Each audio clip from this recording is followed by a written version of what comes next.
Bien, buenas noches, ¿cómo están, jóvenes? Hola, profesor, buenas noches. ¿Bien ustedes? Muy bien, don Carlos o Juan Pablo, ¿cómo Buenas están? tardes, profesor. Buenas tardes, compañero. ¿Cómo les va? Hola, Juan Pablo, ¿bien? ¿Y tú? Bien, gracias. Bien, vamos a iniciar ya la sesión del día viernes, la segunda sesión de la semana, eh, retomando lo que es la configuración de comandos de administración del sistema operativo Ubuntu, que en este caso es basado en Debian, así que les pedía que tuviesen lista la máquina virtual, vamos a trabajar sobre ella. Eh, Y cierto, y dar el pie también para que la próxima semana trabajemos ya con comandos de segundo nivel. Vamos a empezar después con comandos que tienen que ver ya no con la configuración básica, sino que de administración, ¿ya? Así que hoy día tener la máquina lista, no sé si la tienen lista, activa. ¿Lo tienen? Sí, profesor. Yo sí la tengo lista. Con Súper, root abierto, incluso. Pues, súper, listo. ya, súper bien. También, profesor. Ya, entonces le voy a compartir mi escritorio para que comencemos a hacer algunos comandos. Los vamos a ir anotando en el chat también para ir teniéndolos como referente. La clase anterior, ¿cierto? Haciendo un resumen, brevemente antes de comenzar, estuvimos viendo comandos administrativos, comandos, ¿cierto? Estándar, que son comandos que funcionan para distintas plataformas, distintas distribuciones. Hoy día también vamos a trabajar con comandos que son compatibles para cualquier distribución basada en Unix, es decir, podríamos aplicarlo para el CentOS, los podríamos aplicar para el Red Hat, los podríamos aplicar para un sistema Apple fácilmente, así que si lo aprendemos hoy día, no tenemos que volver a repetirlos para cuando tengamos que trabajar con CentOS, porque son los mismos comandos, ¿vale? Así que eso nos va a permitir estandarizarlo. Sí, cuando nos toque ver después Santos, vamos a ver que hay comandos que son propios de la plataforma, ¿ya? Pero ahora todos los que vemos hoy día son comandos que le van a servir para cualquier tipo de distribución, ¿ya? Ok, profesor. Súper, ya. Entonces, le voy a pasar a compartir mi escritorio para que comencemos ya a desarrollar el laboratorio. Pero antes, ¿cierto? Recordar que estamos trabajando en paralelo con el curso de NDG Linux Essential, que es el curso que está presente en la plataforma netacad.com. Y una de las gracias de este curso, ¿cierto? Dentro de los módulos de estudio, es que tiene un simulador, ¿cierto? Un simulador virtual. La gracia de que esta es una máquina virtual, ¿cierto? Es una máquina virtual. No sé si la están viendo en pantalla. Sí, Sí, profesor. Y justamente es un Ubuntu, es un sistema operativo Ubuntu 12.4 LTS, en el cual tiene dos cuentas creadas, dos usuarios, uno es root, usuario root, y el otro usuario es sysadmin, ¿ya? Para ambos, la contraseña o password de acceso es netlab123. La gracia de esta máquina virtual es que nosotros, si en el caso que estemos en alguna sesión y no tenemos la máquina virtual, supongamos que por algún X motivo, supongamos que no estoy con mi computador, ¿ya? Y estamos en la sesión, o Carlos, por ejemplo, justamente no puede arrancar su máquina virtual por algún motivo técnico y está conectado desde el teléfono o desde el PC, podría reemplazar su máquina virtual levantando esta máquina que está dentro del curso y ir haciendo los comandos en paralelo. Entonces también tenemos una alternativa, ¿cierto? Y de hecho, fíjense, voy a hacer un breve comando, no sé si alcanzan a ver por el tamaño de la letra, no sé si alcanzan a apreciarlo. Sí, ¿Se algo alcanza a ver sí. algo la consola? Ya. Por ejemplo, en esa consola yo también podría usar un usuario root. Por ejemplo, me cambio con sudo su, si se fijan, y entro con la clave que es netlab123, que se las copié en el chat. Estoy como root y podría ejecutar un comando para ir al directorio raíz, cd slash, un ls, ¿ya? Entonces perfectamente podría trabajar con esta máquina virtual. ¿Ven? Así que sirve de práctica. Muchas veces yo lo he utilizado este simulador cuando no estoy presencialmente con mi computador y puedo ir trabajando con una máquina virtual de tipo online, ¿ya? Esta máquina es una máquina virtual que está corriendo en un data center, así que no es una máquina en HTML5, ¿ya? Porque se imaginan ustedes que esto es una página web nueva, ¿cierto? ¿Se imagina eso? No, no es una página web, no es un JavaScript que está corriendo. Lo que se levanta es una máquina real que está corriendo en un data center que se llama NetLab, ¿ya? Lo que sí hace es que cada vez que nosotros cerramos la máquina o reiniciamos el curso, la máquina se reactiva y parte de cero, ¿ya? Técnicamente está congelada, ¿ya? Entonces, al apagarse o al cerrar el curso y abrir sesión, se carga nuevamente con todos los contenidos nuevos. Pero es una máquina activa. Si yo no cierro el curso, perfectamente podría estar funcionando, ¿ya? Así que eso es lo que quería comentarles. Tiene dirección IP, ¿cierto?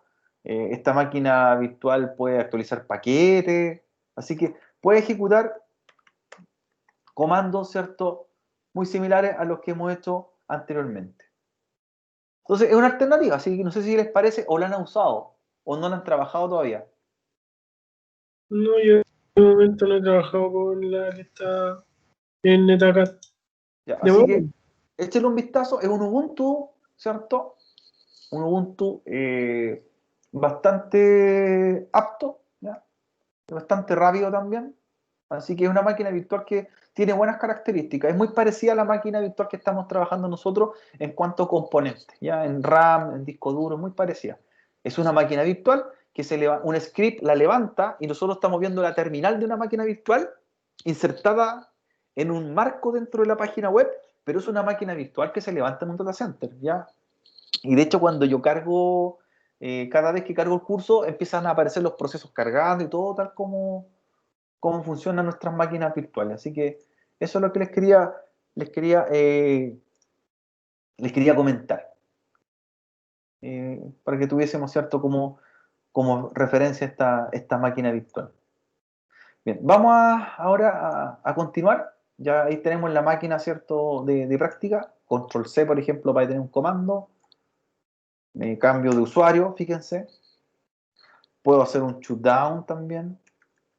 Todo como lo hemos trabajado anteriormente. Shutdown -R now. Y se está reiniciando la máquina virtual, ¿ven? Va a arrancar.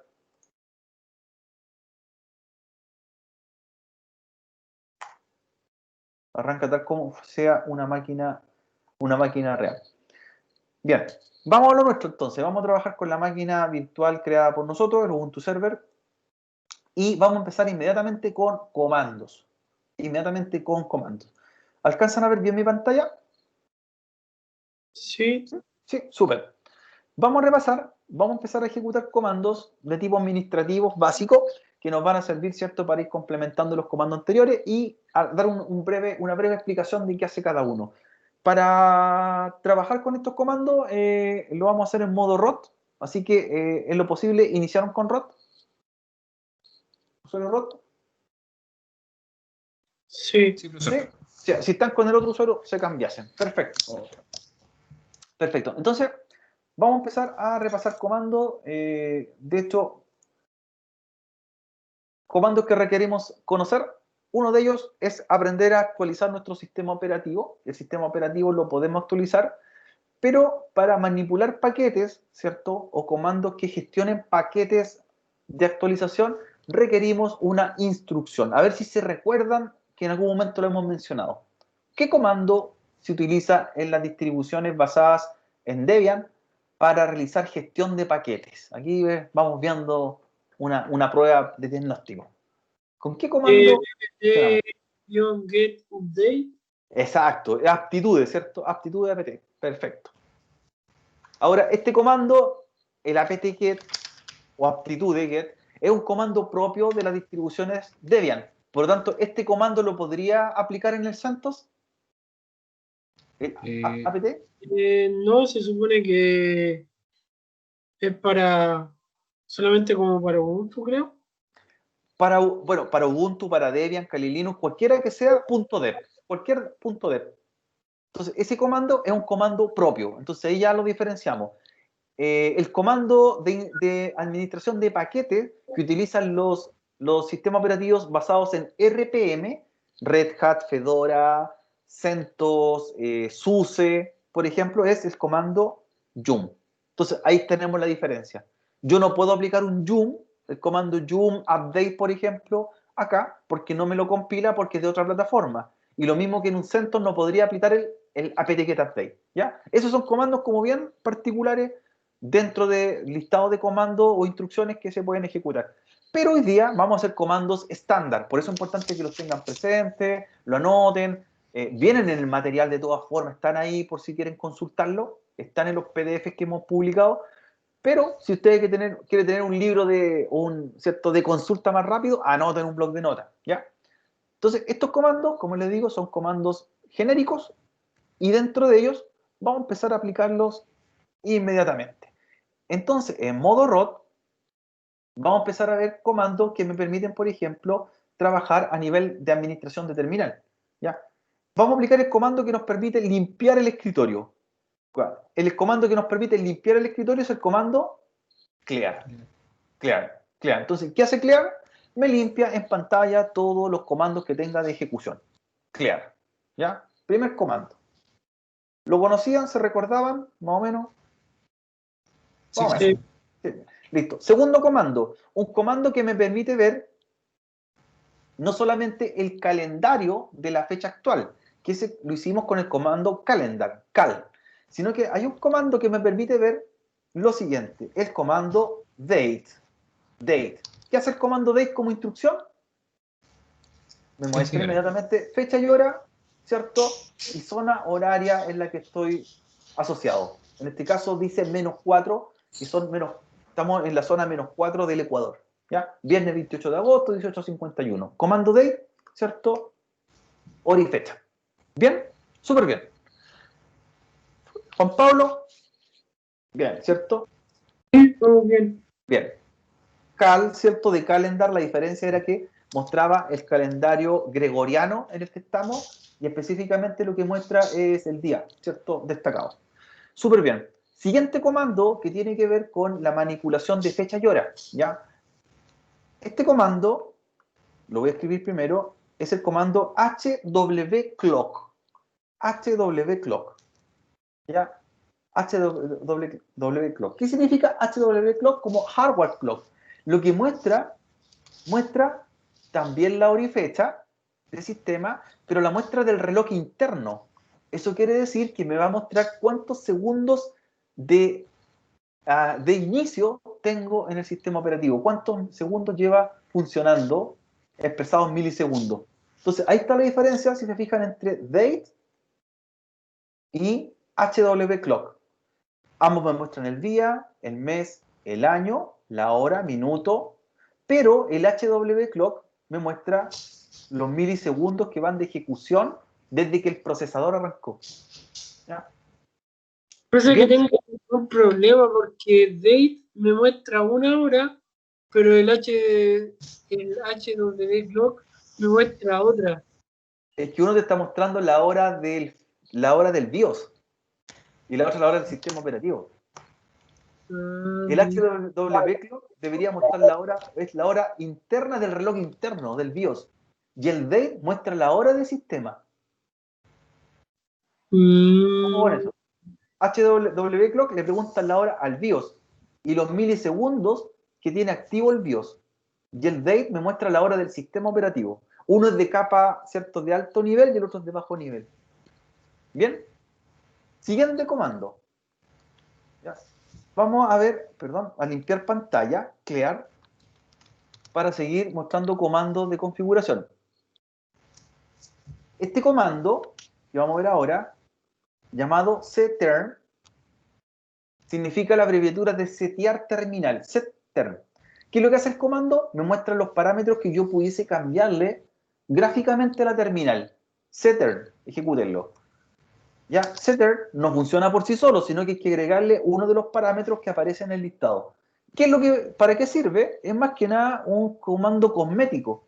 Me puede cambiar, por ejemplo, el tipo de fuente de letra de la terminal, me permitiría para cambiar el tamaño de letra, el color, ¿cierto? Es más que nada, como les digo yo, un comando cosmético porque me cambia la apariencia de la terminal. Entonces, setter, al ejecutarlo, me muestra un listado de comandos y qué es lo que hace cada uno. Sería setter más un parámetro. ¿Se fijan? ahí dice, por ejemplo, no sé, cursor, tabs, background, color de fondo, cómo setear el color de fondo, cómo setear el color de la letra, el grosor de letra, etcétera. ¿Ya? Por eso, comando que me hace... El color sería seguido después del parámetro, ¿sí? O sea, Claro, profesor. claro, el color hay que expresarlo no, en inglés. Yellow, green, para cambiar, por ejemplo, background, green, para que cambie el fondo, etcétera. Sigamos revisando comandos. El de la letra es foreground. ¿Cómo? El de la letra para cambiar el color de la letra. El Bold para tamaño, pues, Bold, Blink, para el parpadeo. Ahí están todos listados de comandos de apariencia. Sigamos, vamos revisando comandos. Siguiente comando, quiero ver el nombre del servidor. Nombre del servidor. ¿Cómo se llama el servidor? Este comando lo hemos ocupado en otra asignatura. Lo hemos ocupado en otro tipo de equipamiento. Lo hemos ocupado en iOS Cisco. Así que le di todas las pistas. ¿Cuál sería el comando para ver el nombre del sistema operativo? Hostname. Eso, hostname. Entonces, si yo aplico hostname, voy limpiando la pantalla, perdón, para que... Eso. Hostname. Me aparece el nombre actual que tiene mi servidor. ¿Cierto? ¿Bien? Sí. Perfecto. Y hostname CTL sirve para ver más completo lo del sistema. Claro, nosotros después vamos a cambiarle nombre al servidor después. Vamos a ver dónde se modifica. Perfecto. Hostname me muestra el nombre de la máquina. Otro comando que se utiliza harto es un comando llamado who, perdón, así algo como who, ¿de quién? who, y me muestra lo siguiente. La idea es que yo les voy explicando los comandos. Who, como está escrito, me dice con qué usuario estoy iniciando sesión, ¿cierto? Me dice que estoy con el usuario root. Luego me dice las TTI. Las TTI son las terminales, las sesiones activas. Hay una sesión. Significa que solamente estoy yo conectado en el sistema operativo. Si hubiese tenido una TTI 2 o una TTI 3, podría ser que también estoy conectado mediante SSH, por ejemplo, o Telnet, ¿ya? Que estamos con conexiones remotas. TTI1 significa TTI1 que hay un solo usuario activo en el sistema operativo. Y aparece la fecha en que inició sesión. Ahí me dice, por ejemplo, el 2020 del 08 del día 28 a las 6:03 de la tarde. ¿Bien? ¿Cómo van? Bien, profe. Ya. El who, quién está conectado, en qué número de sesión y desde cuándo está conectado. El who también tiene otro comando derivado que es llamado who am I o who am I. Who am I. Algo así como quién soy. ¿Quién soy? ¿Y qué es lo que dice? El who am I aparece el nombre, solamente el nombre del usuario. ¿Sí? Sí, profe. La diferencia entonces, who es quién soy, dónde estoy conectado y desde cuándo. Y el who am I es simplemente quién soy. ¿Ya? Perfecto. Otro comando, también sencillo que se utiliza, es para saber dónde estoy parado, dónde estoy. ¿Ya? Recuerden que el ls y el dir me indicaba qué directorios estaban al lado mío o dónde yo estoy, ¿cierto? ¿Qué carpeta hay? Pero hay un comando que me permite saber en qué ruta estoy, en qué parte estoy de las carpetas jerárquicas del sistema operativo. Y este comando es el pwd. pwd. Entonces, cuando de repente nos perdamos y no sabemos en qué directorio estamos, si estamos dentro de una carpeta, estamos fuera de una carpeta, estamos en el directorio raíz, estamos dentro del directorio etc., etcétera, ejecuten pwd y le indica dónde están parados. Entonces me dice que estoy ¿dónde? En /rot. Estoy en la carpeta raíz. ¿Bien? Sí. ¿Cómo vamos? Juan Pablo, ¿bien? Sí, todo bien. Perfecto. Otro comando. Ya tenemos varios comandos que vamos mostrando en pantalla. Otro comando que se utiliza bastante es un comando para enviar mensajes cortos. Mostrar en pantalla un comentario o un mensaje. Y ese comando es el comando echo. Echo ¿cierto? Espacio y luego lo que usted quiera mostrar. O sea, mi primer mensaje. Eco, ¿cierto? Estando en la terminal, eco, espacio y el mensaje. Ya aparece, ¿cierto? Proyectado en pantalla. ¿Bien? El eco. Me muestra en la terminal inmediatamente el mensaje escrito. La cantidad de caracteres después de eco son hasta 256 caracteres que se pueden escribir en un mensaje en pantalla. ¿Bien? ¿Cómo para qué sería ese comando, ese uso, profesor? Tal como lo hicimos, mandar mensaje, nada más. Emitir Pero, mensaje en la terminal. ya. Por ejemplo, podría ser para una conexión remota, para darle aviso a un usuario conectado, por ejemplo. Claro. Salga de la Exacto. sesión, no sé, o algo así. Vamos a cerrar sesión, vamos a reiniciar el servidor, o vuelvo más tarde, no sé, o un mensaje que podemos dejar. ¿Ya? Mensajería no tiene otra función, eco, ¿cierto? Un eco es mostrar un mensaje. ¿Ya? Bien, sigamos. Yo, por ejemplo, lo he ocupado el eco para dejar un mensaje. Este servidor va a estar en mantenimiento desde las 6 a las 8, por ejemplo. Ese tipo de mensaje. Entonces, para un administrador, ¿cierto?, de la red, va a ver el equipo, va a decir, efectivamente, dejaron el mensaje porque no ocupar porque va a estar en mantenimiento el servidor. Ese tipo de uso, ¿ya? No más que eso. Siguiente comando. Ahora, los comandos que vamos a hacer van a ser para revisar el hardware de nuestro equipo. ¿Qué hardware tenemos? ¿Dónde está montado el sistema operativo? ¿Ya? Así que, si bien estamos en una máquina virtual, este comando nos va a funcionar igual porque la máquina virtual nos permitió simular hardware, ¿cierto? Un procesador, RAM, etc. Entonces, el comando para hacer mostrar esa información es el siguiente. ¿Ya? ls CPU. ls CPU. Ejecútenlo. ls CPU. Ahí lo estoy repitiendo. ¿Qué muestra el ls CPU? Me va a mostrar la arquitectura que tenemos con respecto al procesador, ¿cierto? De procesador, versión de kernel, me muestra, por ejemplo, velocidad de los núcleos o de procesador que tengo, me muestra el hypervisor, que es una máquina virtual que estoy trabajando con KVM, me muestra velocidad caché del procesador, etc. ¿Bien? Entonces, LS CPU, información propia del socket, del procesador y la arquitectura de procesador de esa máquina virtual que tenemos en pantalla. Pero también aparece la información del procesador físico del computador, ¿cierto? Del anfitrión. No sé si le aparece también.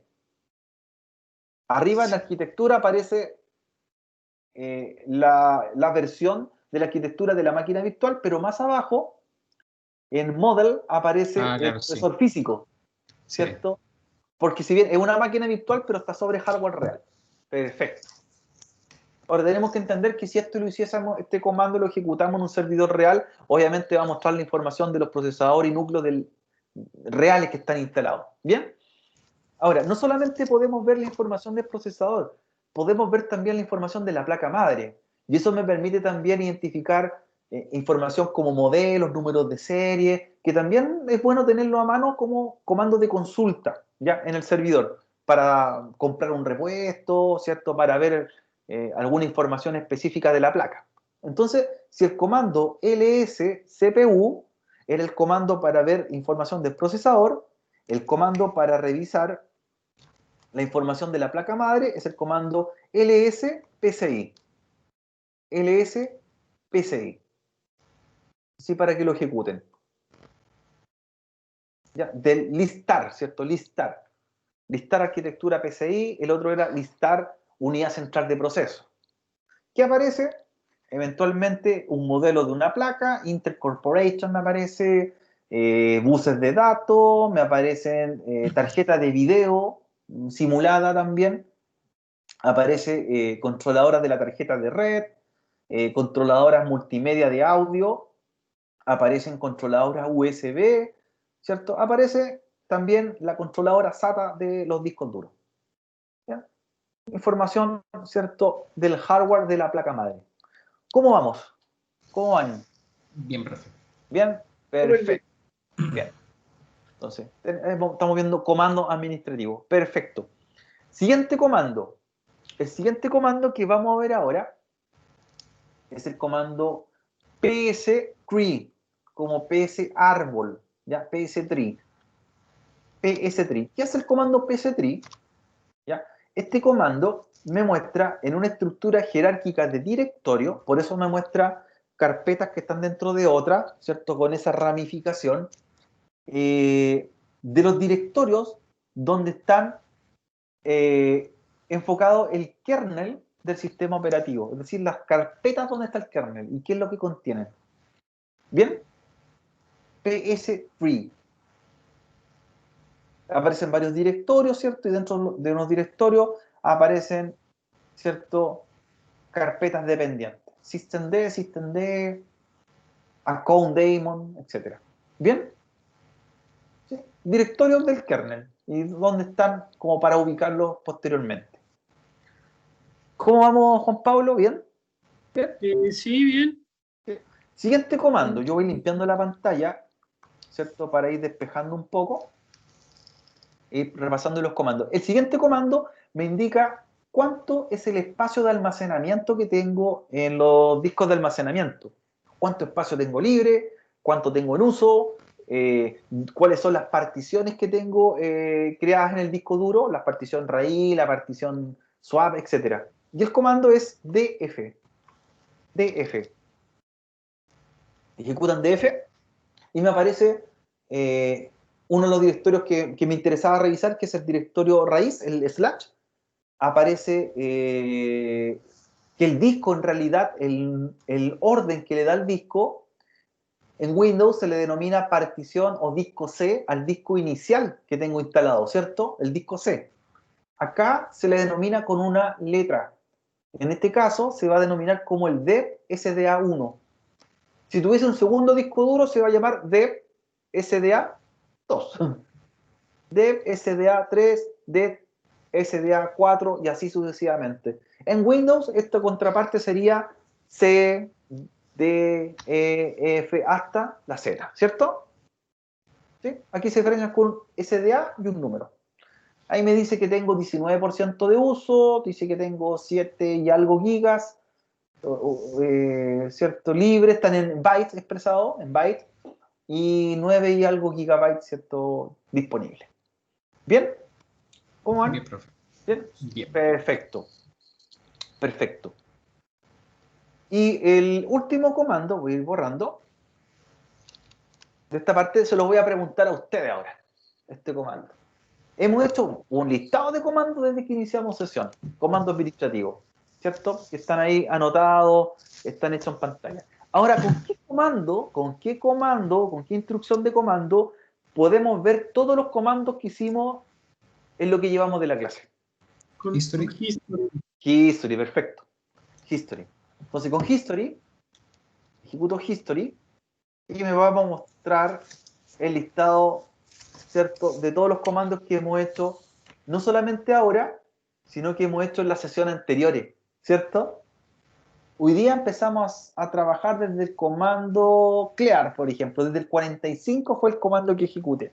Clear, date, cal, hacia adelante. Y la sesión anterior, desde el 44, si se fijan, hacia abajo, cuando apagué la máquina. Shutdown H. Claro. Entonces, los comandos van quedando en un registro de eventos, ¿ya? Nosotros tenemos un registro de eventos, un log, un archivo log, donde van guardándose, ¿cierto?, los comandos ejecutados en las distintas sesiones que ha tenido el sistema operativo. ¿Ya? ¿Hay Un forma de registro. borrar el history? Se puede, hay que eliminar el archivo, hay que vaciarlo, ¿ya? Este archivo va siempre creciendo. Pensando Porque en, por ejemplo, como en una auditoría, por ejemplo. exactamente, va quedando un registro perpetuo. Igual que los sistemas operativos Windows Server tienen un registro, un log también. Se llama Event Viewer, un visor de eventos. Y ese objetivo es para revisar posteriormente acciones y determinar, por ejemplo, por qué tuvo una falla o cuándo inició sesión. Acá es lo mismo, pero lo que registra History son comandos. En cambio, en Windows lo que registra son comandos y eventos que hacen. Por ejemplo, se apagó, se encendió, a qué hora. Aquí solamente me aparece el comando. En Windows aparece el comando, la acción y el momento, fecha y hora que se hizo. Auditoría, exactamente, justamente para auditoría. Para auditar. ¿Cómo vamos con los comandos? ¿Bien? Bien, profe. Perfecto. Vamos a seguir repasando algunos comandos más. Y lo que vamos a ver ahora son los comandos o los permisos de comandos llamados octales. ¿Ya? Permisos octales. ¿Se recuerdan? ¿Octales? Los octales, permisos octales. La semana anterior nosotros creamos una carpeta, ¿cierto? Unas carpetas, las borramos, las creamos, estuvimos jugando con unos directorios, ejemplo 1, ejemplo 2, etcétera. ¿Se recuerdan? Sí. Y asignábamos permisos. ¿Ya? ¿Y qué número de permiso dimos? 777. 777. Ya, perfecto. Hoy día también vamos a trabajar con directorio, pero quiero que expliquemos los permisos llamados octales, permisos octales de Linux, de los sistemas operativos Linux. Así que les voy a compartir, ahí tengo cargada previamente una foto, no sé si la alcanzan a ver bien, ¿ya? Una fotito, donde tengo la estructura de permisos octales que se puede trabajar de dos formas, ¿ya? Dos formatos. Los permisos octales en los sistemas operativos Linux representan los permisos que le vamos a dar a los directorios o archivos o atributos para identificar qué nivel de permisos puede tener un documento o carpeta y quién puede acceder a esos documentos o carpetas, ¿ya? En Windows, nosotros estábamos familiarizados con los permisos que eran lectura, escritura, ¿se acuerdan? Permiso de lectura, escritura. Ahora, en las plataformas Linux, los permisos se manejan de la siguiente estructura. Si ustedes se fijan en la foto, tenemos 3 columnas. Perfecto, ¿cierto? 3 columnas. ¿Sí? Sí. 3 columnas. Una columna a la izquierda dice owner, que es propietario. Otra dice group, que es el grupo al que pertenece ese propietario. Y otros, que es como el permiso o columna pública. Entonces, el owner significa quién es el dueño o quién es el creador de un directorio archivo y qué permiso va a tener. El grupo es un permiso que es para varios usuarios, ¿ya? Ese permiso recae al grupo que pertenece al usuario propietario, que podría ser un grupo de administradores, invitados u otro. Y el tercero es un grupo o público donde no se discrimina ningún tipo de usuario, es decir, ese permiso es para todos. ¿Bien? Estamos entendiendo las columnas, ¿cierto? Propietarios, grupos, otros.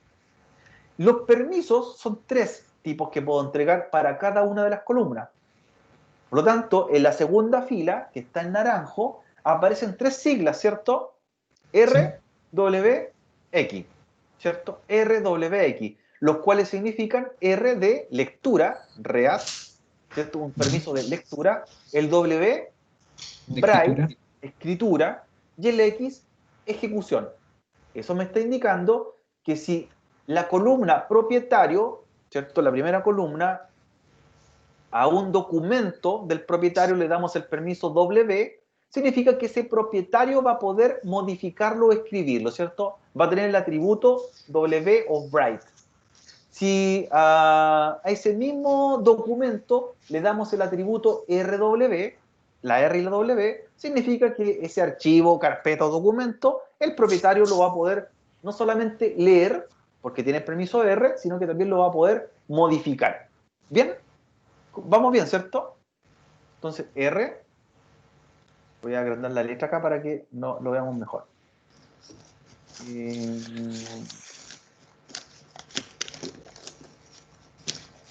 O sea, los permisos, profesor, que se le da, por ejemplo, a una carpeta siempre consta de 3 números. Exacto. Por ejemplo, la sigla R significa read, lectura. Lectura. El W significa write o escritura. Yo puedo escribir en el archivo documento carpeta. Y el X es de ejecución, es decir, lo puedo activar, ejecute. ¿Ya? Pero los permisos también los puedo reconocer con un número. Hay 2 formas, por eso son la inicial del permiso o el número del permiso. Eso quiere decir que si un permiso tiene el número 4, significa que ese directorio o archivo puede ser leído. 4 es igual a R. R o 4 es lo mismo. ¿Ya? ¿Bien? Sí. Si tengo un archivo o documento que tiene el permiso número 2, ¿qué significa? Que puedo escribir sobre él, ¿cierto? Write. Y si un documento, archivo, carpeta tiene el permiso 1, significa que lo puedo ejecutar. Ahora, cuando son permisos basados en letras, basta que yo vea la letra y entiendo qué permiso tengo sobre el archivo. Si tengo la R, significa que puedo leerlo, pero no puedo hacer nada más. Si tengo la R y la W y la X, significa que tengo todos los permisos sobre ese documento. Pero también me podría aparecer un número sumado, un número octal sumado. ¿Ya? Ahora, ¿qué pasa si tengo como permiso el número 5? ¿Qué representa el 5? Que puedo leer, o Y sea, sí, ejecutar. puedo leer y ejecutar. Exactamente, o sea, yo podría tener expresado, en vez de letras, podría poner el número 5 en el permiso, y me indica que el 5 es el 4 más el 1. Por lo tanto, 5 es igual a R más X. Significa que yo puedo leer y ejecutar el archivo. ¿Qué pasa si tengo el permiso 7? Los Es tres. Puedo leer, R, claro, más W más X. Tengo todos los atributos. Si tengo el permiso 1, solamente significa que puedo ejecutar. Para ejecución. ejecutar. Exactamente. Estos son los atributos octales. Los podemos ver expresados de distintas formas. Por ejemplo, aquí está el número 7, que se representa la sumatoria de los tres permisos. Eso quiere decir que el propietario, ¿cierto?, tiene todos los atributos disponibles para ese documento, ya que tiene el permiso 7. La segunda columna, que representa al grupo, ¿ya? Al grupo donde pertenece ese usuario, que también pueden tener permisos similares. Y la tercera columna, otro, representa al resto del mundo. Ahora, la pregunta mía es la siguiente. ¿Será adecuado que usted tenga, supongamos, un archivo index.html, ¿cierto? Ya tienen claro lo que hace un index.html, ¿cierto? Sí. ¿Para qué? Es un archivo origen de una página web que está publicado en una carpeta visible para todo el mundo, ¿cierto? Ahora, ¿será adecuado que a un archivo, por ejemplo, index.html, en un servidor web tenga este permiso? No. No, ¿Qué pasa si tiene ese permiso? ¿Qué que podría pasar? otras Lo podría personas modificar. podrían entrar y modificarlo. Exacto, nosotros está bien, nosotros como propietarios, owner, podríamos editarlo, ese archivo, ningún problema. El grupo también, pero si yo dejo el permiso 7 para otro, significa que podrían modificarme el archivo, ¿cierto? Me lo podrían cambiar, incluso lo podrían borrar. Entonces, por ejemplo, en los sitios web se recomienda esto.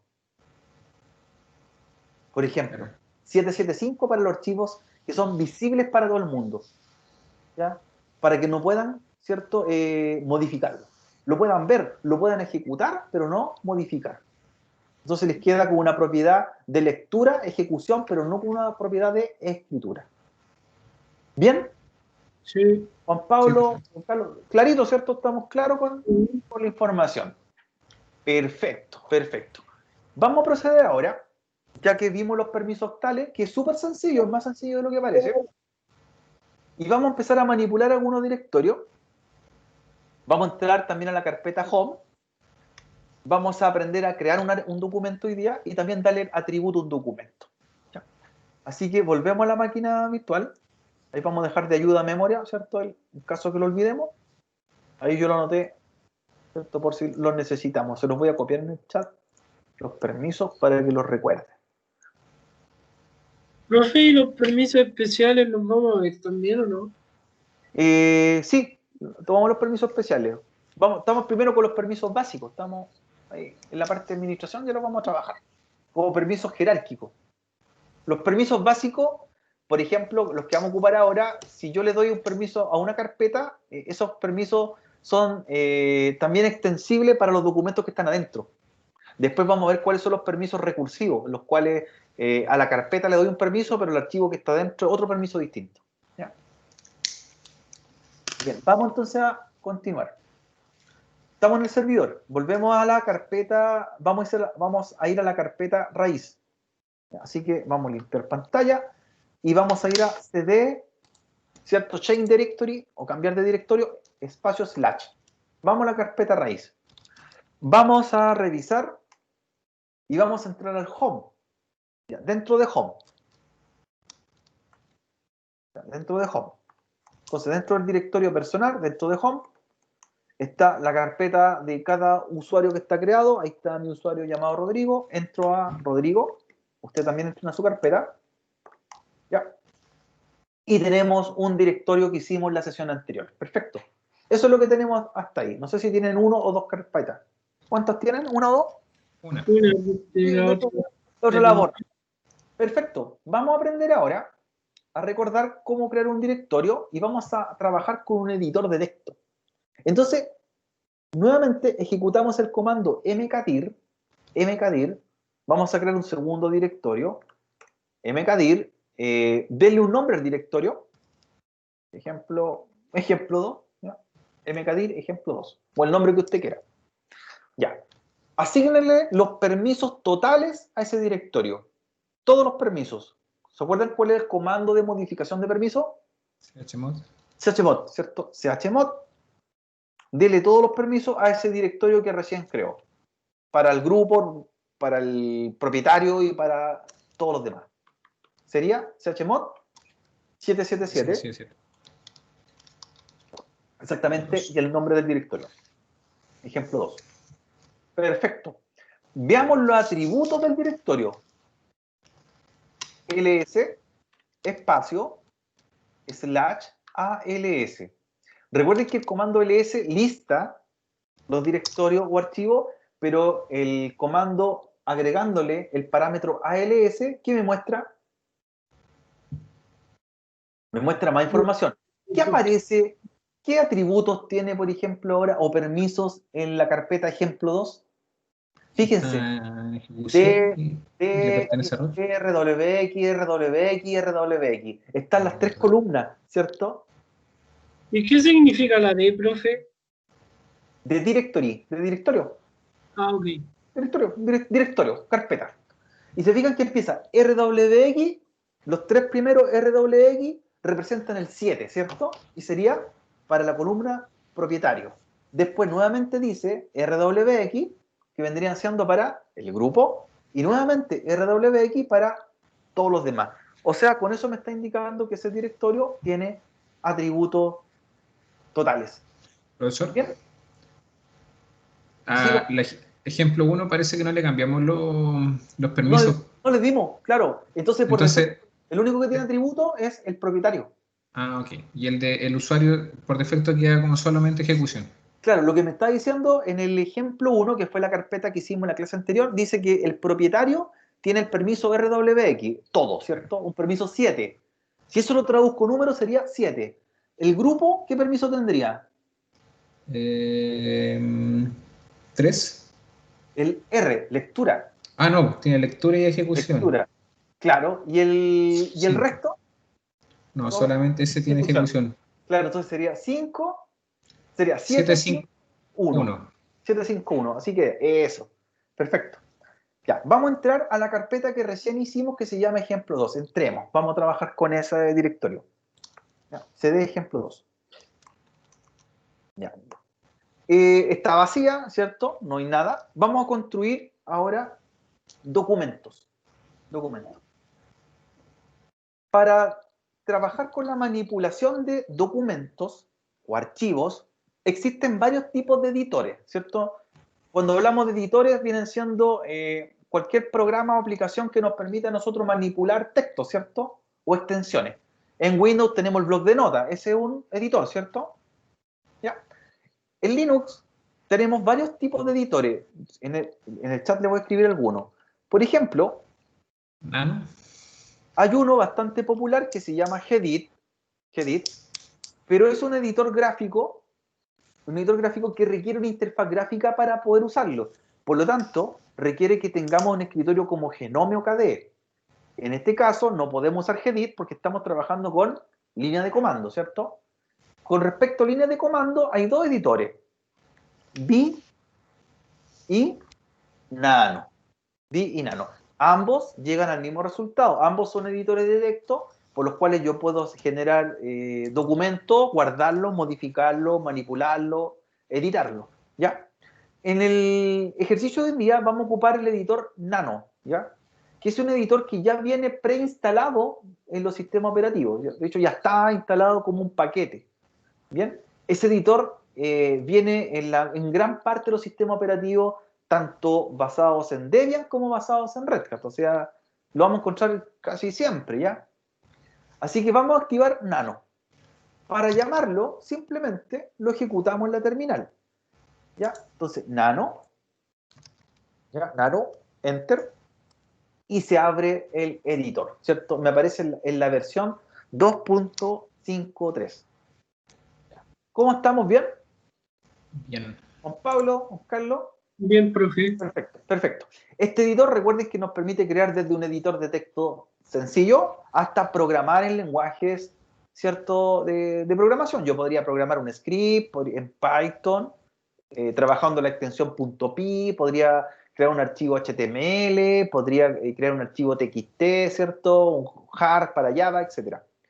Vamos a hacer un ejercicio primero, sencillo. Vamos a programar un mensaje en un archivo de texto plano y, por lo tanto, la forma de trabajar el editor Nano es la plantilla de trabajo, donde está el cursor parpadeando, y luego que terminamos la acción y queremos hacer trabajar con este documento, la combinación de teclas es la siguiente. Si quiero guardar el documento, guardarlo, siempre debo presionar la tecla Control, que está a la izquierda de mi barra espaciadora, más una de las letras que está en el listado inferior. Por ejemplo, para guardar el documento sería Control más O. O, claro, Control O. Si yo quiero salir sin guardar cambios, Control X. X, exacto. Bien, entonces vamos a hacer un mensaje, el que usted quiera. Mi primer mensaje. Mi primer mensaje, así de simple. Para guardar, primero tenemos que presionar la tecla Control O y se abre un menú abajo, ¿cierto? ¿Se abrió el menú? Sí. Dice nombre del archivo. Hay que darle un nombre y una extensión. Lo vamos a guardar como archivo.txt. No se me olvidó, de hecho. Lo vamos a abrir como archivo 1.txt, ¿ya? Para que sea un texto plano. No, en mi caso no se me abrió, profesor. Control. Control O. Entonces, Control O, ¿ya? Y luego Control X, una vez que guardamos. ¿Hay que colocarle la extensión? Sí, hay que colocarle la extensión al guardarlo. Hay que darle TXT, ¿cierto? un TXT, ¿sí? Un TXT. Ok, ya lo sé. Entonces debería estar el archivo ahí, ls, me aparece, archivo 1 txt. Está creado. ¿Bien? ls después que lo crean y está ahí, se muestra en pantalla, está dentro de nuestra carpeta llamada ejemplo 2. Exacto. Perfecto. Juan Pablo, ¿cómo va? Bien. Ya, Profe, perfecto. ¿cómo le puedo cambiar el nombre a un directorio, a una carpeta o a un archivo? Rename, y luego el nombre actual. Ok. Vamos a hacer lo siguiente. O puedo abrir el archivo, lo abro con Nano y lo cambio. Sí, pues lo puedo abrir, guardar y modificarlo. Vamos a hacer lo siguiente. El archivo que acabamos de crear, quiero ver su contenido, pero sin tener que abrirlo. Es decir, quiero leer lo que trae. Para ello se ocupa el comando cat. Cat. Cat, espacio y el nombre del documento. Y fíjense lo que pasa. ¿Qué hace el comando cat? Cat, en mi caso, archivo 1.txt. Muestra lo que escribimos dentro del archivo. Muestra el contenido del archivo. Exactamente, muestra el contenido del archivo. Perfecto. Súper bien. Vamos a hacer lo siguiente. Vamos a abrir Nano nuevamente. Vamos a hacer un segundo documento. Nano. Vamos a hacer un archivo HTML para ver si compila la etiqueta HTML. ¿Se acuerdan de programar HTML? Poquito. Poquito y vamos a hacer algo, un mensaje. Un hola mundo. Lo típico. Un hola mundo. Ya. Ese lo voy a escribir yo en el chat también para que lo veamos.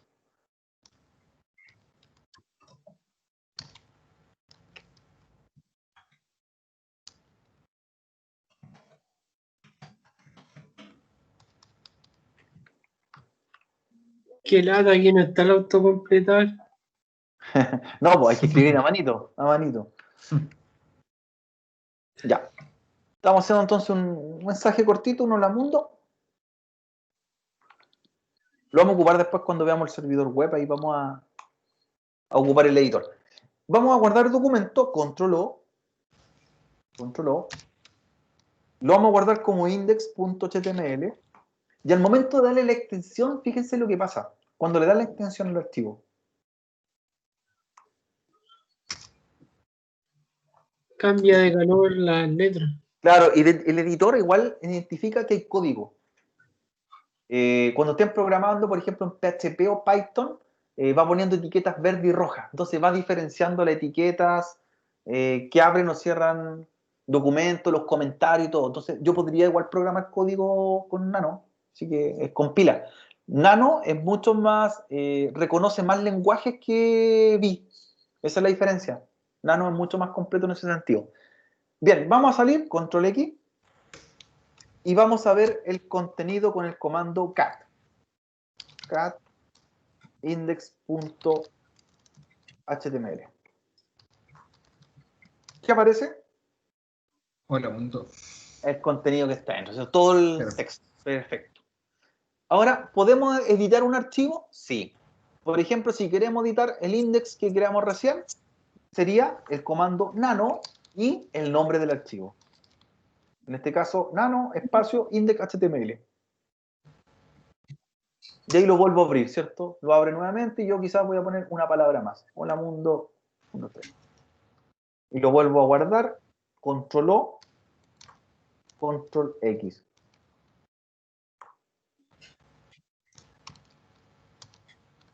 Y efectivamente sí se guardó con el contenido nuevo.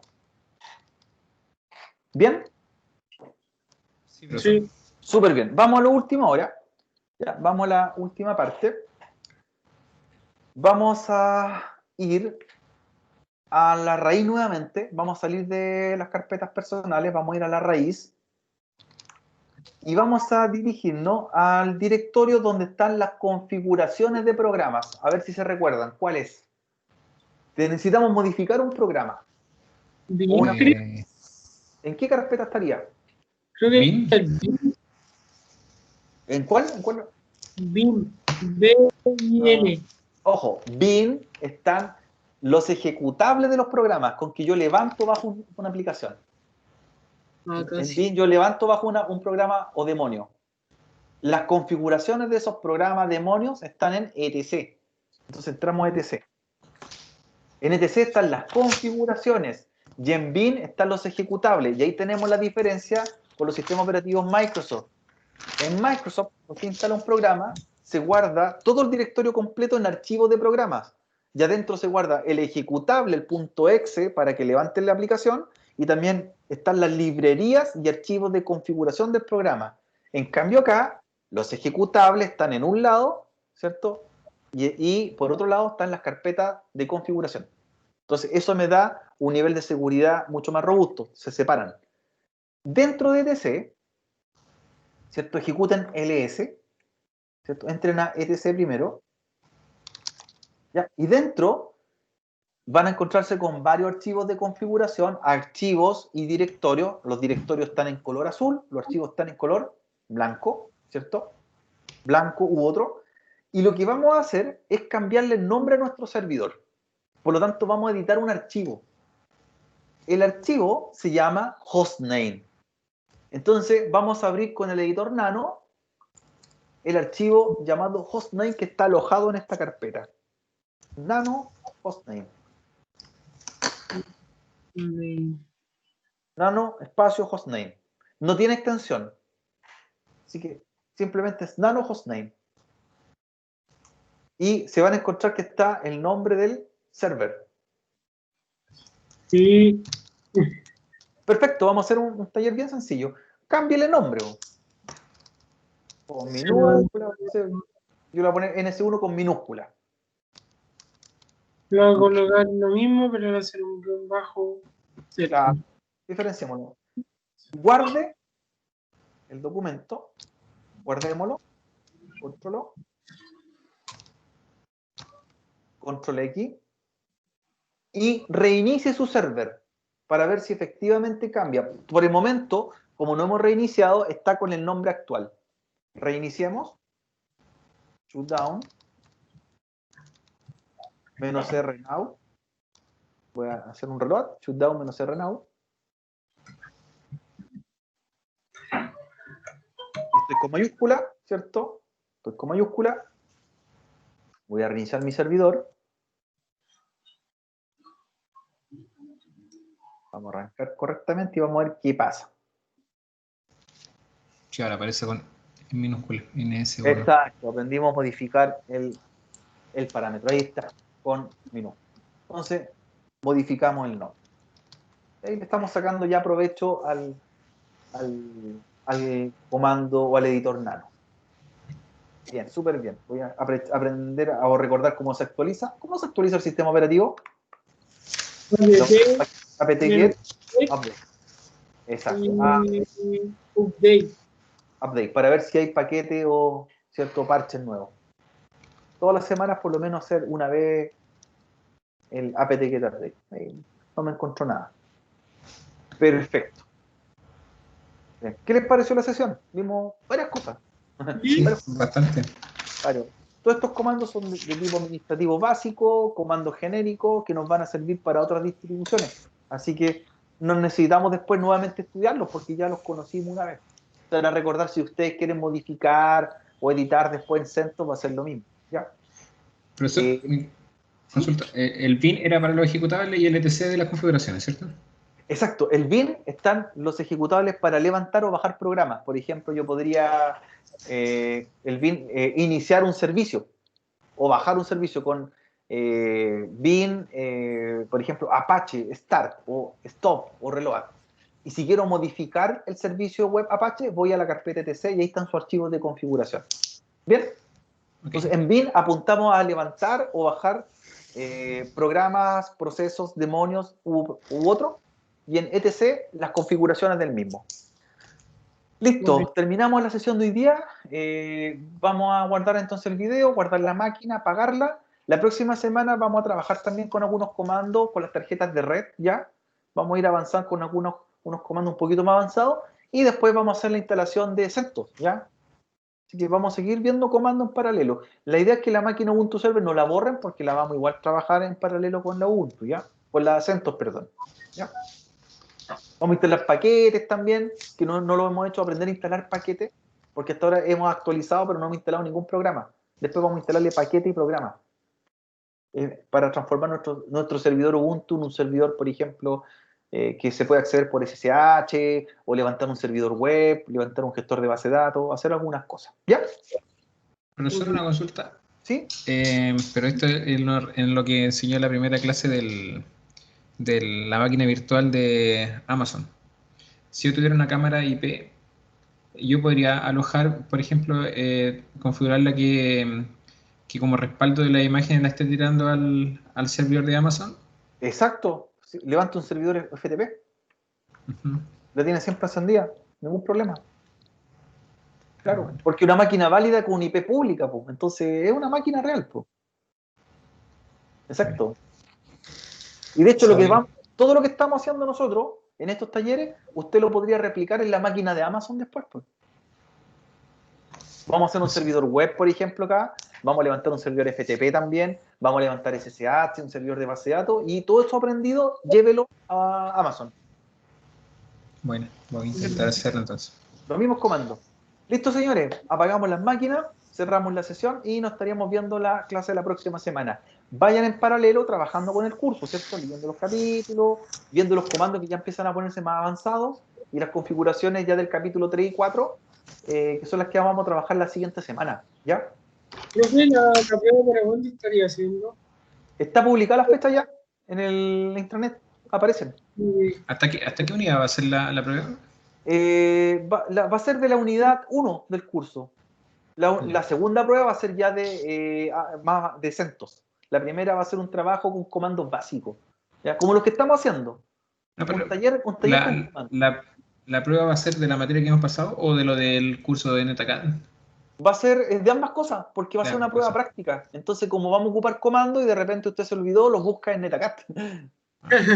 Claro, vamos a hacer configuraciones, o por ejemplo, crear directorio, dar permiso. Vamos a dar una pauta y hay que evidenciarla. Okay, Pero la primera prueba va a ser práctica también o va a ser de teoría. No la vamos a trabajar práctica al tiro, porque la primera unidad son comandos básicos que estamos haciendo. Más que memorizarlos, ustedes tienen que ejecutarlos. Pues. claro. ¿Sí? Así que la unidad 1 son comandos básicos, introducción a los sistemas operativos como lo estamos viendo. ¿Ya? Así que va a ser una pauta de trabajo, les voy a mandar una guía, ustedes la desarrollan, la graban y la van a publicar. Pero ya sería, para adelantar fecha, sería finales de septiembre la evaluación. Falta un mes más, ¿ya? Ya, profe. Listo, nos estamos viendo entonces, que tengan un buen fin de semana. Igual, hasta luego.